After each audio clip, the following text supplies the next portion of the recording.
Salut mes BG préférés, c'est Fatih, j'espère que vous allez bien. Je vous fais de gros bisous. Ici, il fait toujours aussi beau, mais toujours aussi venteux, mistraleux même, dirons-nous. Bon, voilà, je suis ici pour vous faire une petite vidéo mais concernant le thème de l'ex. C'est vrai que parfois, on sort d'une relation, qu'elle était courte ou longue, ce n'est pas ce qui compte la durée, hein, en vérité, c'est vraiment l'intensité et les sentiments qu'on a vraiment eus. Oui, parfois, on est là à se dire, bon, j'ai tout fait, pourtant j'étais bien, j'ai fait en sorte que cela marche, c'est sa faute, pourquoi il a pas fait ceci, pourquoi j'ai fait cela, ou on se culpabilise pour certaines choses. Stop, arrêtez. D'accord? Il faut que vous arriviez à être heureux, heureuse, seul, sans personne. Et vous êtes seul responsable de votre bonheur. D'accord? Parce que quand vous serez seule, heureuse, seule, c'est pas une solitude endurée, mais une solitude choisie parfois, et bien quand vous serez heureux seul, et vous trouverez cette personne, et bien vous souffrirez moins quand cette personne quittera votre chemin. Rien n'arrive par hasard. Si cette personne, qu'elle ait été même un PN, pervers narcissique, ou juste un manipulateur tout court, ou un queutard, ou un profiteur, etc., euh, cette personne n'a pas été sur votre chemin en vain. Il faut toujours garder en tête que ce sont des leçons à apprendre pour ne pas réitérer, refaire la même erreur. Attendez, j'ouvre parce que je suis dans ma voiture encore une fois et je crève de chaud. Alors, j'ouvre un petit peu pour m'aérer. Alors, oui, bien sûr, donc la responsabilité elle vient pas carré complètement de vous, mais sachez qu'on attire ce que ce que l'on projette inconsciemment. Vous voyez, si on n'a pas de valeur, d'estime totale de soi, ou en tout cas une grande partie, on va attirer des personnes qui vont vouloir se ficher de nous ou nous traiter pas très correctement. Donc, j'en reviens toujours à la même chose, il n'y a pas de secret, les filles travaillent sur soi, travailler sur soi. Et puis se dire, bonne mince, vous êtes des belles personnes, les filles et les garçons, mes BG, vous êtes merveilleux. Ne l'oubliez jamais ça. Vous avez, oui, peut-être des défauts, comme tout le monde. Hein, on est des êtres humains. Hein, personne n'est parfait, à commencer par moi-même. Mais s'il n'a pas su voir la belle personne que vous étiez, même si vous avez fait ce travail, etc., vous avez évolué, vous êtes amélioré, on va dire entre guillemets, sur beaucoup de choses, et que la personne n'a pas été capable de voir cela, c'est son problème. C'est qu'elle a des problèmes à régler elle-même. Vous pouvez pas régler les problèmes des autres en réglant les vôtres, et on peut pas rééduquer un mec ou une meuf. On peut pas éduquer les gens. Ça y est, c'est bon. Moi, fut un temps, je pensais donner des leçons de vie, entre guillemets, des conseils aux gens par rapport à leur comportement. Les gens ne sont pas mauvais en soi, mais c'est leur comportement qui sont mauvais. Mais c'est bon, mince, on va pas commencer à éduquer tout le monde. On n'a pas fini, on n'est pas là pour ça. Et puis, mince, à un moment donné, c'est bon, quoi. On n'est pas des mamans éducatrices, quoi. Euh, mais moi, voilà, subir un chagrin d'amour lors d'une rupture, bon, c'est une chose, mais ce qu'il faut que cela ne soit pas, il ne faut pas que ce soit un traumatisme. Beaucoup sont traumatisés par des ruptures, euh, parfois assez choquantes, hein, même des ghostings. C'est terrible ce qu'on vit parfois de nos jours et toutes ces façons de faire très lâches, souvent. Donc on a du mal à s'en remettre parce qu'on se dit mais mince, qu'est-ce qui cloche chez moi? Il y a quelque chose qui va pas chez moi. Pourquoi ils se barrent tous? Pourquoi ça tient pas? Pourquoi ça colle pas? Mais parce que des fois on tombe sur des mauvaises personnes avec des mauvais comportements, des mauvaises intentions dès le départ. Donc ça existe beaucoup malheureusement. Et je vais dire la vérité, je vous aime beaucoup les garçons hein, et je sais qu'il y en a qui sont bien, mais beaucoup de mecs quand même partent avec de mauvaises intentions. Faut dire ce qui est pour avoir ce qu'ils veulent. Euh, voilà, c'est un peu la chair fraîche, etc. Surtout sur les sites, etc. C'est vraiment le marché en abondance ouvert et parfois même, dirais-je, excusez-moi de la vulgarité, un baiser de Rome pour certains. Euh, alors que la plupart, c'est pas ce qu'on recherche, c'est pas ce qu'elles recherchent les filles. Hein. Alors oui, il y en a peut-être qui sont légères. On me dit souvent, oui, il y a des filles légères. Non, mais il y en a moins que les mecs. C'est-à-dire que les filles, en général, elles veulent quelque chose de sérieux, de stable. Faut arrêter, quoi. sont plus sérieuses quand même.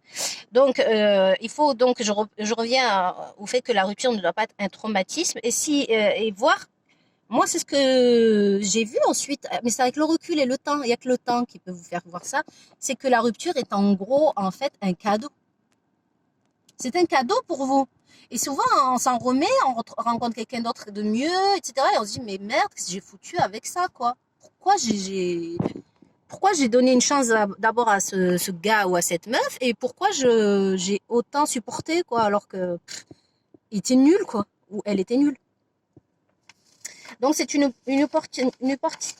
opportunité parce que ça va nous aider. L'autre est un effet miroir, ça va nous aider à voir ce qui parfois cloche chez nous, à savoir parfois la peur d'ouvrir son cœur, la peur de s'engager, la peur de refaire confiance, etc. Donc ça peut nous permettre de voir à travers ce miroir ce qui cloche vraiment chez nous et qui est inconscient, dans le subconscient bien sûr, ce n'est pas conscient. Et sachez, pour ceux qui souffrent, qui sont en grande souffrance, parce que je sais que c'est pas facile, je sais que c'est dur. Je ne peux pas savoir exactement ce que vous vivez parce que je ne suis pas en vous, je ne connais pas votre histoire, je n'ai pas vécu les détails, etc., les sentiments, pardon, et peut-être même les ressentiments, hein, parce que ça se transforme les sentiments, malheureusement, se transforment en ressentiments lors de ruptures brutales comme ça, ou incompréhensibles. Mais sachez que avec le temps, tout passe. Tout passe toujours avec le temps. Même les moments de bonheur passent et les moments de malheur passent aussi. La vie fluctue. Il y a des hauts, des bas, des bonheurs, des malheurs, des bonheurs, des malheurs, mais tout passe. La douleur passe. Comme le bonheur peut passer et revenir, la douleur de même, et rien n'est linéaire en fait. Donc après, il y a plusieurs stades parce que rompre avec quelqu'un ou avoir été délaissé par quelqu'un, c'est l'équivalent d'un deuil. Il y a d'abord il y a les étapes du deuil, bien sûr, en premier le déni, hein, qu'on connaît tous, la colère, ensuite, voilà, la colère explose, et ensuite, ben, c'est là que les choses commencent à aller un peu mieux, on remonte un peu plus à la pente, c'est vraiment l'acceptation. Accepter qu'il ne peut pas y avoir de retour en arrière et que c'est ainsi, que les choses sont ainsi. Alors, moi, je vous conseille vraiment, c'est très dur, je ne vais pas vous mentir, mais il va falloir couper net tout contact. Tout contact. Même donner des nouvelles via des snaps, des stories, etc.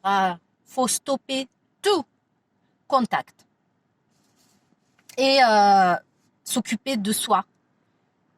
De ses passions qu'on a peut-être délaissées parfois à tort. Je vous ai toujours conseillé, mes BG, ne jamais laisser tomber sa vie, ses passions, ses occupations, ses amis, sa famille pour quelqu'un. Surtout en début, il n'est pas une priorité. D'accord ? Donc, gardez vos occupations, vous jetez parfois à corps perdu sur autre chose, une passion, le travail.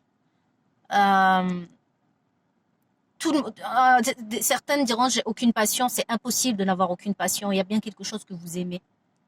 Dans la vie, on est né pour aimer et on a des choses qui nous passionnent. Même regarder Netflix, ça peut être une passion. Regarder la télé, chanter même si on chante faux. Voilà, s'amuser. D'ailleurs, je vous mettrai un lien sur Simul parce que moi, donc chanter est une de mes grandes passions. Donc, je vous mettrai un lien où je chante. Voilà, on n'est pas obligé de chanter super bien tant qu'on s'amuse et qu'on se prend pas au sérieux. C'est le top. Et n'oubliez pas que tout passe, d'accord? Et moi, je vous fais de gros bisous à ceux qui sont en souffrance, qui souffrent vraiment là en ce moment. Pensez, n'oubliez pas, s'il vous plaît, faites de cette... il n'y a pas d'échec. Une phrase comme ça assez connue. Il n'y a pas d'échec, il n'y a que des leçons. Et dans la vie, et c'est vrai, on voit ça comme un échec, la rupture comme un échec, mais au début, ça va peut-être être ce sentiment-là, mais en vérité, avec le recul, vous allez comprendre que c'était pas possible avec ce genre de personnes, qu'ils auraient été plus malheureux et que heureusement que vous n'avez perdu que ce laps de temps-là finalement, plutôt que toute une vie ou une grosse partie de vie. Donc voilà, et vous dites pas, ça fait 1 an, 2 ans que je suis avec ce mec. C'est rien en fait. C'est rien, non, 2 ans, 3 ans dans une vie, c'est rien du tout. Donc vous dites pas, ah, vous savez, c'est comme un peu dans les parties de poker ou de cartes, oh, j'ai trop misé pour abandonner là. Et alors, quitte à supporter l'insupportable, je vais supporter parce que j'ai trop misé, j'ai trop laissé donner de temps. Donc, il faut que je continue cette relation à tout prix. Non, ben non, c'est rien, 2, 3 ans dans une vie. Oh, et qu'est-ce que c'est le reste de toute une vie si vous êtes malheureuse avec un coureur de jupons ou quelqu'un qui vous traite pas très respectueusement ou avec qui vous n'êtes pas aligné, vous vous sentez mal à l'aise sur ses comportements, etc. À quoi ça sert de rester avec une personne comme ça et de continuer à perdre, à perdre, à perdre son temps? À un moment donné, il faut dire stop et être courageux. Parce que vous devez, c'est pour ça qu'il est très important de s'aimer soi d'abord, de se faire passer en priorité. C'est pas de l'égoïsme. Non, se faire passer en priorité, c'est se sauver en quelque sorte. Surtout quand on a affaire à des gens pas très bien intentionnés ou qui ont des choses à régler parce que et qui les régleront peut-être un jour ou peut-être jamais. C'est très rare les gens qui ont conscience qu'ils ont des choses à travailler, qui sont éveillés, quoi, qui s'éveillent à la spiritualité. Quand je parle de spiritualité, ce n'est pas nécessairement croire en Dieu ou en la religion. La spiritualité, c'est s'ouvrir au monde de la psychanalyse déjà, s'ouvrir au monde du subconscient, du conscient, qui sont une vraie science. Donc, voilà mes BG préférés. Je vous offre tout mon soutien. Gros bisous, je vous aime. Courage. N'oubliez pas, vous êtes responsable de votre bonheur. Bisous.